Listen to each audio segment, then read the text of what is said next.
Hello friend, সবাই কেমন আছো? নিশ্চয়ই অনেক ভালো আছো। আমিও অনেক ভালো আছি। তো তোমাদের সামনে নিয়ে আসলাম আবার একটা ছোট্ট ব্লগ ভিডিও। তো তোমাদের যদি ভালো লাগে তাহলে একটা লাইক কমেন্ট করে দিও প্লিজ।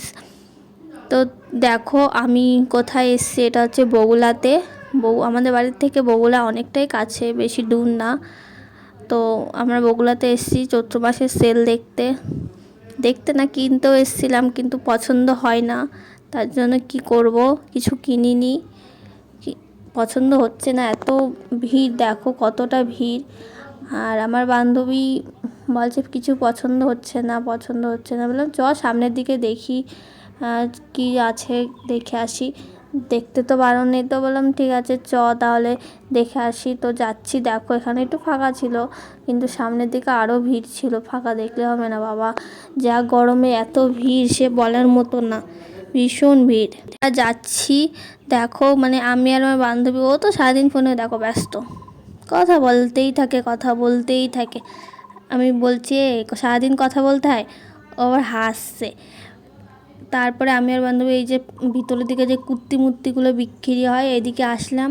তো বান্ধবীকে বলছি পছন্দ হচ্ছে, বলছে না রে বান্ধবী পছন্দ হচ্ছে না। বললাম ঠিক আছে তাহলে চ অন্য জায়গার থেকে ঘুরে আসি। বললো ঠিক আছে তাহলে চ অন্য জায়গার থেকে ঘুরে আসি।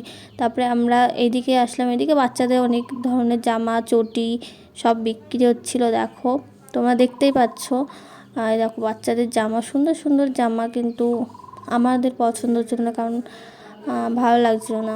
কীরকম যেন জামাগুলো, সেলের জামাগুলো একটু কীরকম পাতলা পাতলা হয়, ভালো লাগে না। কিন্তু কি বলবো, আমাদের পছন্দ হয়নি, আমরা কিনি। তারপরে শপিং মলে বললাম যাবি বান্ধবীকে বললো চ তাহলে শপিং মলে যাই।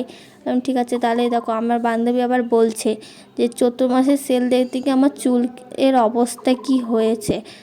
আমি আবার হাসছিলাম, বলছি হ্যাঁ তো চুলই নষ্ট হয়েছে, আর কারোর চুল নষ্ট হয়নি। তা আমরা এই যে শপিং মলে চলে আসলাম বগুড়াতেই। আমি বললাম ঠিক আছে চ তাহলে। এই যে চলে এসেছি। তো বান্ধবী যে ফোন কাটছে, পছন্দ হচ্ছে না। এখানটায় আসলাম তাও পছন্দ হলো না শপিং মলে। তো বললাম ঠিক আছে তাহলে চলে যাই। তারপরে আমরা চলে আসলাম।